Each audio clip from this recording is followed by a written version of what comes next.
Hello everybody, it is Prelude Boy 99 and today we're doing a tier list. I always wanted to do a tier list and I thought that this would be a really cool idea to basically get some conversations going in the comment section. I want to see what everyone's opinions is. So this is going to be a Honda tier list. I'm going to strictly keep it from the 2000s all the way back to the 70s. So these are Hondas that I've heard of, that I know of, and Hondas that I admire. We're basically going to talk about these Hondas, what makes them special, why I like them, why I don't like them, and I'm just going to rank them. Obviously, I've included the Preludes, the full generation list of Preludes, and I've also included the full generation list of Integras. I've only included generations 1 through 6 for the Civics. I have a whole bunch of stuff. So this may be a short video, I'm not entirely sure, but let's get right into it. So starting off this list, we're going to go with the first gen Honda. So this is the Honda that started it all. It came out in 1974. In terms of body modifications and seeing on the street, this is a fun little car. This is like a car that will save you gas. It's a great collector car. And every time I see it, I honestly think it's extremely cute. I think it's an empowering story of how Japanese automakers imported themselves into this country and made a Honda, this Honda. And it was during the time we were at a gasoline crisis or an oil crisis in the 70s. So we couldn't really drive the muscle cars that we love today, like the Corvettes, the Camaros, the gas guzzlers. So Honda made something that was cheap, something that didn't guzzle so much gas, and it was a 4-cylinder engine. So because of that, I'm going to put this in the legendary tier, just because of the history. Next on our list, we have the second gen Honda Civic. I don't know a lot about this car other than it's more boxier than the first gen Civic. It's very similar to the first gen, but this was during the 80s, and if anyone knows anything about the 80s was an awesome decade, and an even more awesome decade for Japan, because that's when the economy started to boom. This is when Japan, Honda, Toyota, Nissan, they started to basically import more of their cars to America. They started to really get their quality down with materials and building, engineering. Honda has been killing it ever since then. But in terms of the second gen Civic, I don't know a lot about it. I don't see it on the street. I've seen it in museums. I've seen it in some dealerships indoor as a historical piece, but I have not seen anything about it. So I'm just going to put it in the have not heard category. Next, we have the third gen Civic, or basically the start of the EF hatch. I don't know if it's the EF or if it's a different title, but these cars are really cool with the D series motor.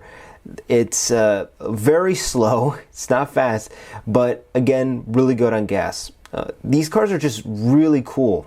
I love the way that it's very boxy, and a coworker from work had one of these, and it was really cool. I don't see a lot of these, but when they're stanced out and when they have a lot of cool body kits, it's a really neat car. Is it a practical one? Probably not. It's probably a little difficult to find parts, but I imagine that it's probably better than most of the Preludes on this list, because they made a huge number of these back in the day.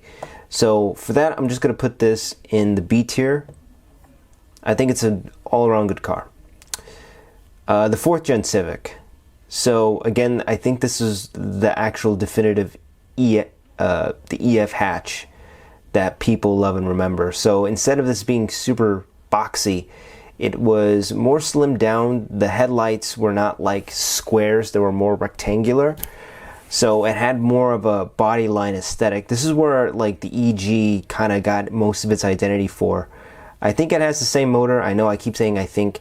I don't really know much about this car, but I know that it's very popular in the tuning community. And yeah, I'm just gonna put it in the A tier because it's modded. It's an extremely, really fabulous looking car. So I'll put that in A tier. So the EG Civic, this is everyone's favorite Civic. I've seen people put K Series in this car, also H Series. It's obviously a beautiful, beautiful car. The body lines, the bumper, how everything is more like bubbly. It's not boxy. It's more smooth. So I honestly love the EG Civic, and I think it deserves its place in the legendary tier. So we have the 6th generation Civic. This is the one from 94 to 2000. This is the most, I think this is like one of the most popular Civics that people like to get. I've seen a lot of the Civic clapped out, rusted out. This is mostly like the economy civilian Civic. I've seen a lot of this Civic. I've seen the Civic too many times. The thing is, I haven't seen a proper build of this generation Civic. I've actually seen Civics that are clapped out, have holes in it, poor rim choices. But this is like the poor man's starter car. This is the car that your parents will get you after you graduate high school if they're broke. This is the $500 car that will never let you down. Personally, I think this is the best starter car, the overall beater with a heater experience. So I'm going to put this in the B tier. So this is a blue Civic, but not just any blue Civic. This is the Civic SI. This is the Civic that started the SI trim, and it's an extremely popular car. Very rare. I don't see it a lot. I know it has the B series motor, and I think it has the same B series motor that a lot of the what the hell am I saying? I don't think this started the SI, because the Honda Prelude, the 3rd generation Honda Prelude, had an SI variant. I think this started the SI for the Civics. Again, I have to do research on that, but based on the reputation alone, I know these are very rare, and I know that they're very hard to come by. I went to a dealership once, and I saw one for sale for over like 10 grand, and it wasn't even an original motor. It had like a JDM motor put inside it, and it had like some bubbles in the quarter panels. Classic Honda. Yeah, but for the reputation alone and how rare it is to find a genuine SI Civic, I'm going to put this in the legendary tier. So this is a car that I do not recognize. I had to Google it, so it's going to go in the have not heard of category. But this is the 1st gen Honda, or not Honda, this is the 1st gen Acura Integra. This has pop-up headlights. I've never seen this on the street. I never seen people mod them. I never seen people talk about them that much. It's honestly an enigma, but this is pretty much what started the Integra and got the ball rolling for the 2-door coupe. So I'm just going to put this in the have not heard of, because I don't know a lot about this car. The next car I definitely heard of, and I've seen a lot of. It is the DA Integra. This car looks absolutely beautiful. I just love the rectangular headlights and the taillights. It's way more boxier than its other counterparts. I think that this is a very stylish look that, again, I don't see a lot, but when you do see it, it's very clean. It's very, it's in good taste, we'll say that. And a few of my buddies have these, and it's a very unique car to see driving around. So I'm going to put this in the A tier. So we have the classic Integra, 3rd gen Integra. This is the Integra that everyone wants to get as their first car. This is basically everyone's enchilada of speed freedom. Most of these cars come with 150 horse from the B series engine. There's some that have the GSR motor, which can probably produce up to 195, I believe. But this is the car that people love to see. This is the iconic Integra. When people say Integra, you think of this car. So for that, I'm gonna put this top of A tier. If it will let me put it on top of A tier. There we go. So next one, it is the Integra Type R. It's in championship white. This is the one that everyone talks about. This is the one that everyone wants to get when they think of Integra. This is possibly the most iconic cars in JDM history. There's no doubt about it. The titanium shifter knob, the red interior seats, the red emblems, it all came from this car right here. And the EK9 Type R, which I do not have on the list, unfortunately. But this is just a revolutionary car. It started pretty much the popularity of red JDM badges and why it's kind of overused now.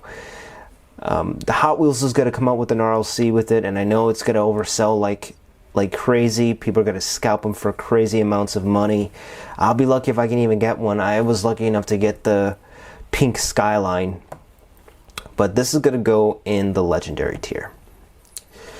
So we have the first gen Honda Prelude.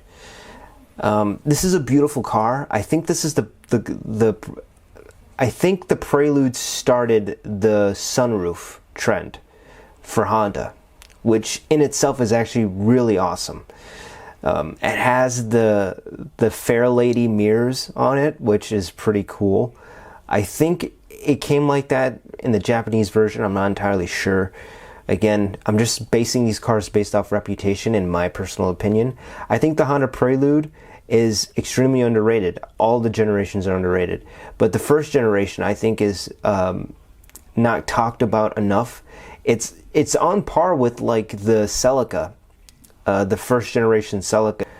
It's on that level, and it doesn't get talked about enough.